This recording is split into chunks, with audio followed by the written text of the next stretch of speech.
Hi friends, welcome to the UPSC PCS forum. आज हम पढ़ेंगे एग्रीकल्चर को। और इसके पहले मैं आपको बोलूँगी, प्लीज़ फ्रेंड्स, अगर आपने चैनल को शेयर एंड सब्सक्राइब नहीं किया है तो चैनल को जरूर शेयर एंड सब्सक्राइब करें। कमेंट सेक्शन में बताना ना भूलें वीडियो कैसे लगा आपको। साथ ही साथ आप हमारे Telegram channel UPSC PCS forum को भी ज्वाइन कर सकते हैं। वहाँ पे द हिंदू और इंडियन एक्सप्रेस को जो इंपॉर्टेंट न्यूज़ आर्टिकल्स होते हैं वो शेयर किए जाते हैं। स्टार्ट करते हैं एग्रीकल्चर एंड स्टेप्स में पहले क्वेश्चन को। और पहला क्वेश्चन है यहाँ पे, which of the given statement is are correct with reference to the agriculture in India। Agriculture in India के रिगार्डिंग कौन सा स्टेटमेंट जो है वो करेक्ट है, ये हमें बताना है। पहले है, agriculture is the primary source of livelihood for more than 80% of the population of India. Second is, production and yield of food grains have increased many folds in India since independence. Third है, use of chemical fertilisers and pesticides is steadily declining in India since the past. And D है, all of the above. हमें बताना है यहाँ पे कौन सा statement जो है वो करेक्ट है। पहले स्टेटमेंट अगर हम देखें तो पहला स्टेटमेंट हमारा रॉन्ग हो जाता है, क्योंकि एग्रीकल्चर जो है वो प्राइमरी सोर्स ऑफ लाइवलीहुड है, but not more than 80% of the population of India. Obviously around 58% of the population of India dependent on the agriculture. ठीक है, तो ये आपको ध्यान में रखना है। मतलब मोर देन 50% अगर आप याद रखेंगे तो हो जाएगा। एंड द सेकेंड है कि production and yield of food grains have increased many folds in India since independence. बिल्कुल सही बात है। आपको पता होगा कि हमारी कंट्री जो है at the time of independence वो क्या थी? फूड डेफिसिट कंट्री थी। फूड डेफिसिट कंट्री थी, ठीक है। और हमें सेरियल्स को इंपोर्ट करना पड़ता था फीड करने के लिए अपने पॉपुलेशन को, ठीक है। लेकिन ग्रीन रिवोल्यूशन हमारी कंट्री ने अपनाया। ग्रीन रिवोल्यूशन 1960s के टाइम पे, और ग्रीन रिवोल्यूशन क्या था? High yielding variety based system था। और इसमें हमारी जो कंट्री है वो प्रोड्यूस करती है हाई अमाउंट ऑफ सेरियल्स, जैसे राइस हो गया, वीट हो गया, ये हाई अमाउंट में प्रोड्यूस करती है। और उसके बाद हम बन जाते हैं फूड डेफिसिट से food surplus country. Food deficit से फूड सरप्लस कंट्री बन जाते हैं। तो सेकंड स्टेटमेंट कह रहा है कि production and yield of food grains have increased many folds in India since independence. बिल्कुल सही बात है। प्रोडक्शन और यील्ड जो है हमारे फूड ग्रेन्स का वो मैनी फोल्ड इंक्रीज हुआ है इंडिपेंडेंस के बाद। बिल्कुल सही है।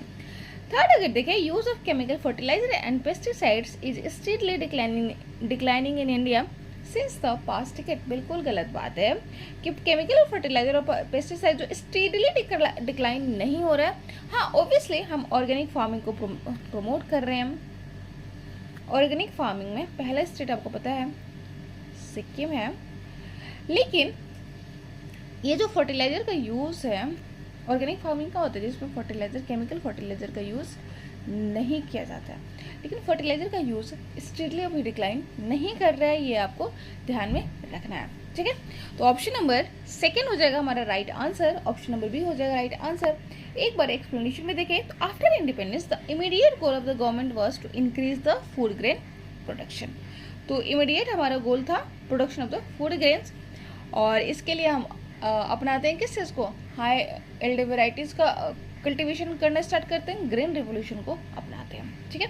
और ग्रीन रिवोल्यूशन को प्रमोट करने के लिए सब्सिडीज देना स्टार्ट करते हैं, इरिगेशन को प्रमोट करते हैं। तो ये सारी चीज़ें होती है। ग्रीन रिवोल्यूशन वाली मेनली एरिया कौन सी है? ग्रीन रिवोल्यूशन वाली एरिया आपकी Punjab, Haryana, western UP, coastal region, ये सब जो रीजन है जहाँ पे ग्रीन रिवोल्यूशन जो होता है वो थ्राइव करता है, ठीक है।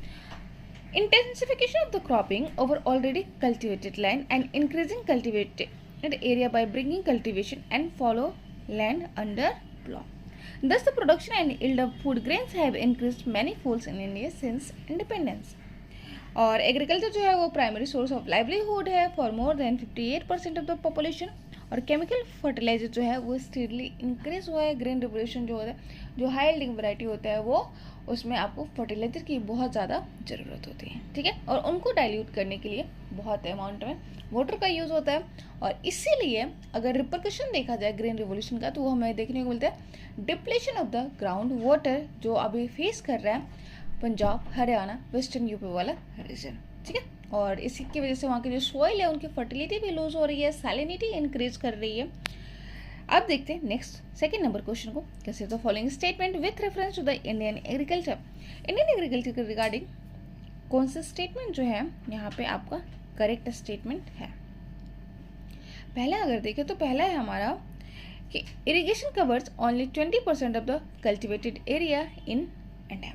सेकेंड है distribution of cultivated land is highly inequitable in India. Third है more than 60% of land holding in India are below 1 hectare. हमें बताना है यहाँ पे कौन सा स्टेटमेंट जो है वो करेक्ट है। पहला स्टेटमेंट जो देखें तो पहला स्टेटमेंट हमारा रॉन्ग हो जाता है। क्यों? क्योंकि इरिगेशन जो है हमारी जो कंट्री में इरिगेशन कवर करता है 50% ऑफ द एरिया। ठीक है, 50% ऑफ द एरिया जो एग्रीकल्चर का है वो डिपेंडेंट है किसके ऊपर?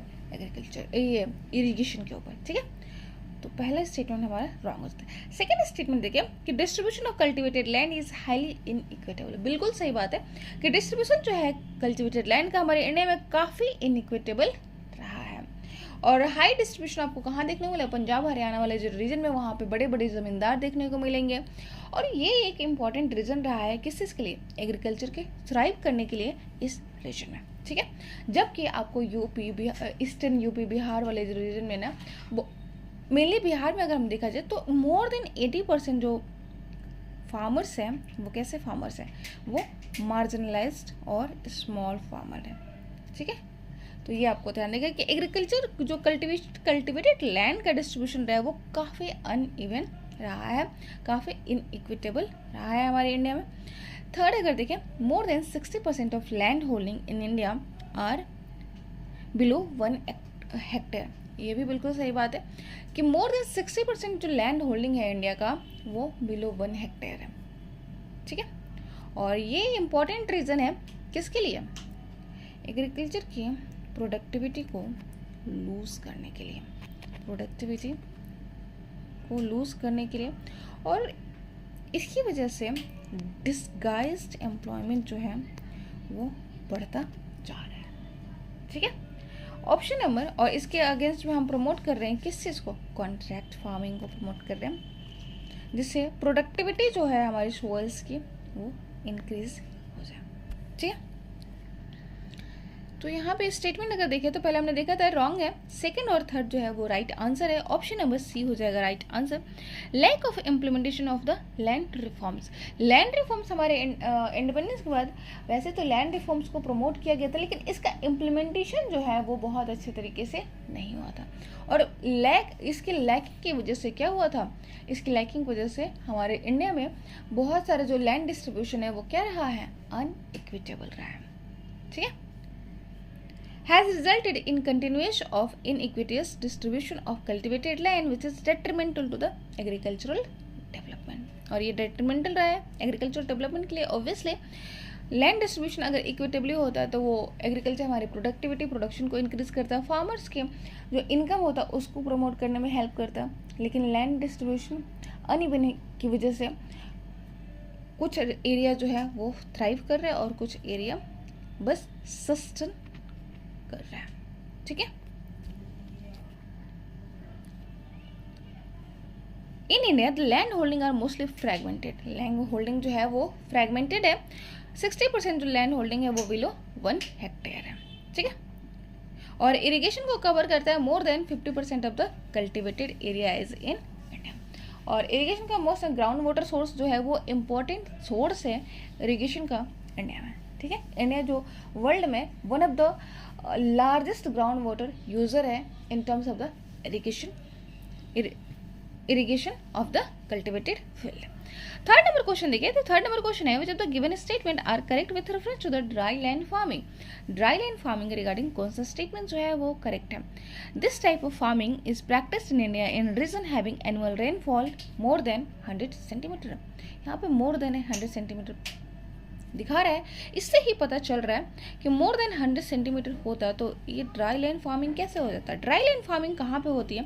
ड्राई लैंड फार्मिंग जो कहाँ पे होते हैं? जहाँ पे जो रेनफॉल हो वो कम हो, किससे?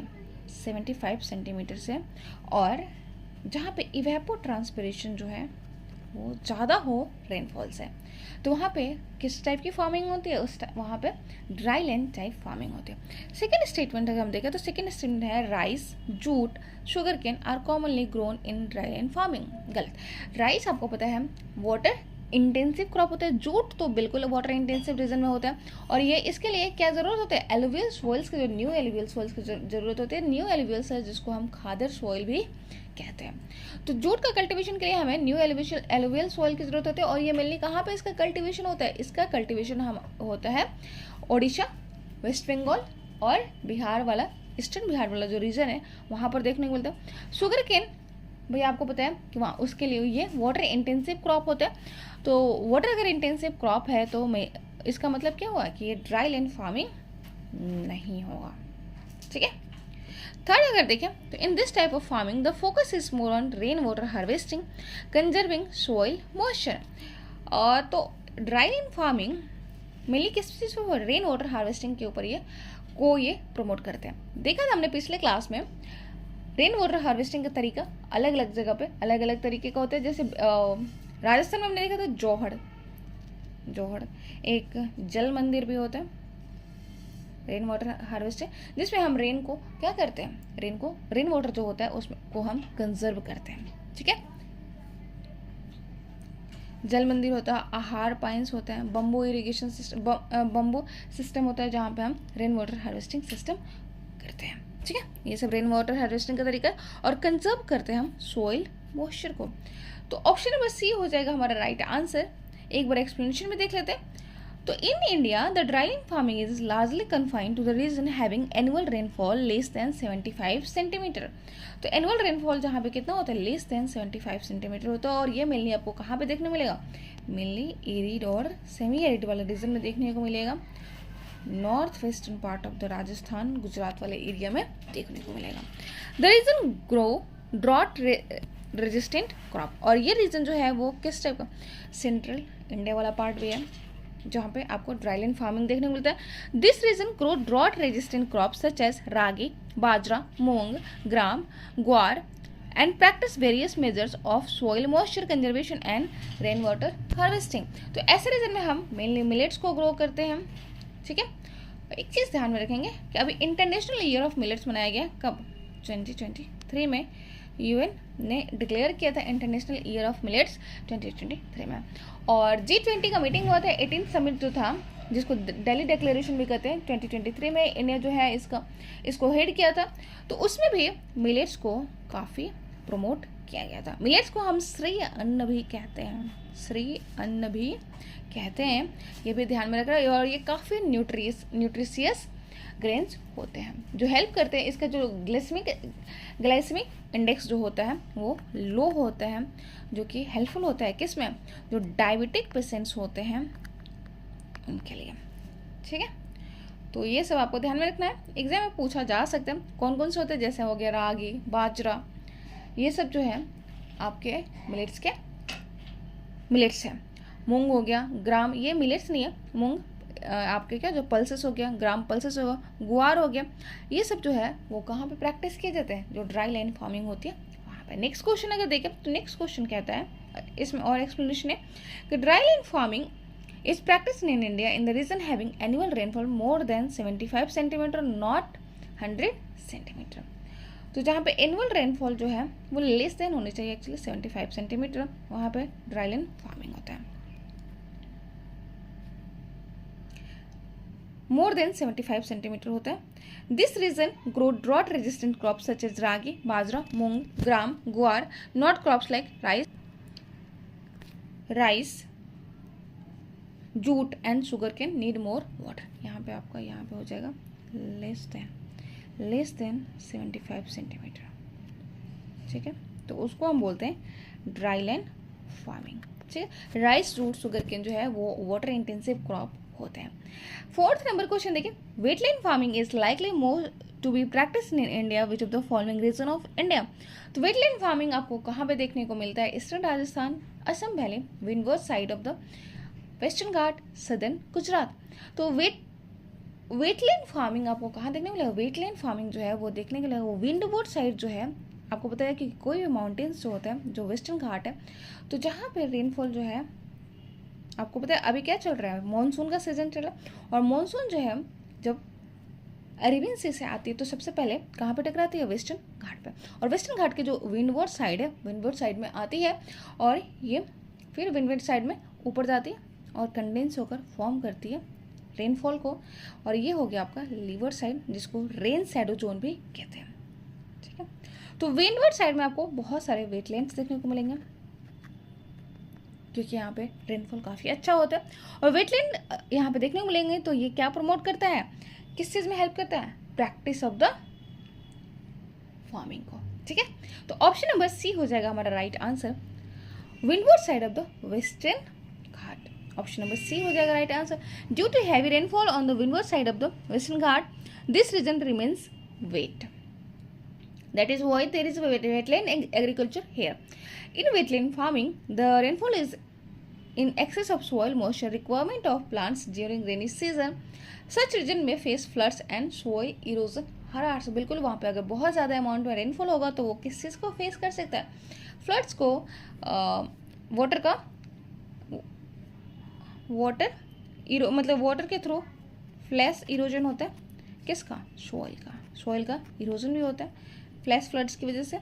फिफ्थ नंबर क्वेश्चन देखते हैं, and fifth number question is the central arid zone research institute is engaged in development of dryland farming techniques to raise the productivity of crops in the drier area of the country.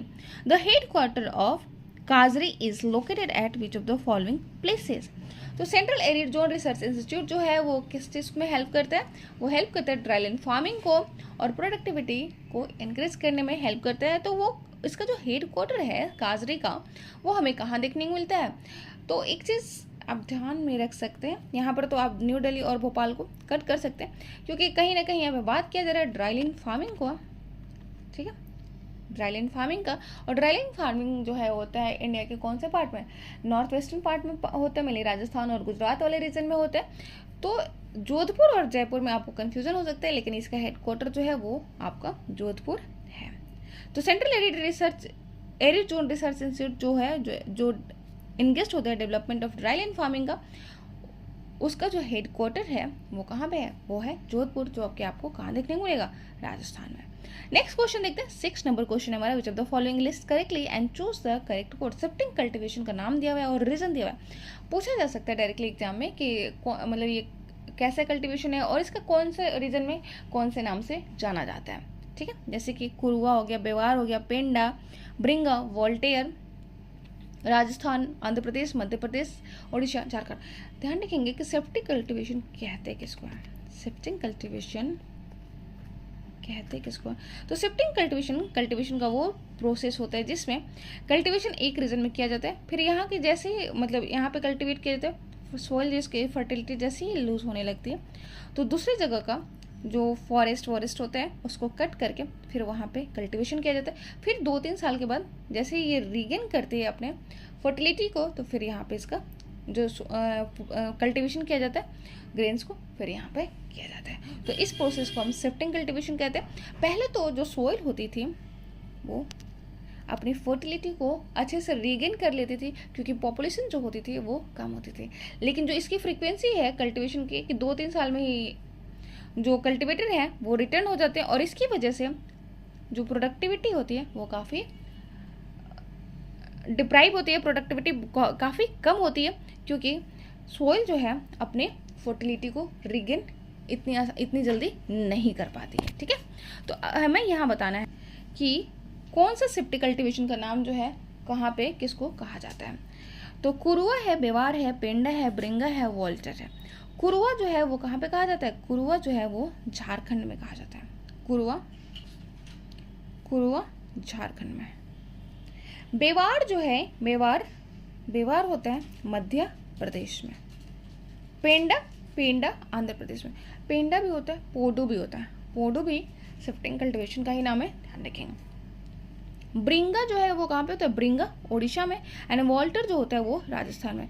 तो ध्यान रखेंगे कुरुआ, बेवार, पेंडा, ब्रिंगा ये सब किसके नाम है? ये सब शिफ्टिंग कल्टीवेशन के नाम है। और कुरुआ झारखंड में कहते हैं, बेवार जो है मध्य प्रदेश में, पेंडा जो है आपके आंध्र प्रदेश में, ब्रिंगा ओडिशा में, एंड वॉल्टर जो है राजस्थान में। एक बार और बोल देती हूँ, आपको ध्यान में आ जाएगा क्योंकि एग्जाम में ये सब क्वेश्चन पूछा जाता है। तो कुरुआ झारखंड, बेवार हो गया आपका मध्य प्रदेश, पेंडा आंध्र प्रदेश, ब्रिंगा ओडिशा, एंड वॉल्टर जो है वो राजस्थान में है। ऑप्शन नंबर डी हो जाएगा हमारा राइट आंसर। ठीक है, तो शिफ्टिंग कल्टीवेशन को स्लैश एंड बर्न एग्रीकल्चर भी कहते हैं। फार्मर्स जो क्या करते हैं, क्लियर करते हैं एक पैच ऑफ लैंड को, प्रोड्यूस करते हैं सेरेल्स को एंड अदर फूड क्रॉप्स को टू सस्टेन देयर फैमिली। जैसे ही सॉइल की फर्टिलिटी जो होती है वो डिक्रीज होने लगती है तो वो दूसरे जगह शिफ्ट हो जाते हैं और फिर उस प्लेस को क्लियर करते हैं और ग्रो करते हैं ये क्या बोलते हैं, सेरेल्स को। इंडिया में शिफ्टिंग कल्टीवेशन जो है वो प्रिमिटिव फॉर्म का कल्टीवेशन होता है और इसको बेवार और दहिया कहते हैं मध्य प्रदेश में, कुरुआ जो है वो झारखंड में कहते हैं, पेंडा और पोडू कहते हैं आंध्र प्रदेश में, कोमान और ब्रिंगा कहते हैं ओडिशा में, एंड वॉल्टर शिफ्टिंग कल्टीवेशन जो कहते हैं वो कहाँ पे कहते हैं, south eastern part of the Rajasthan में। तो आज के लिए इतना ही, नेक्स्ट क्लास में हम पढ़ेंगे क्रॉपिंग सीजन्स के बारे में। Thank you so much, bye.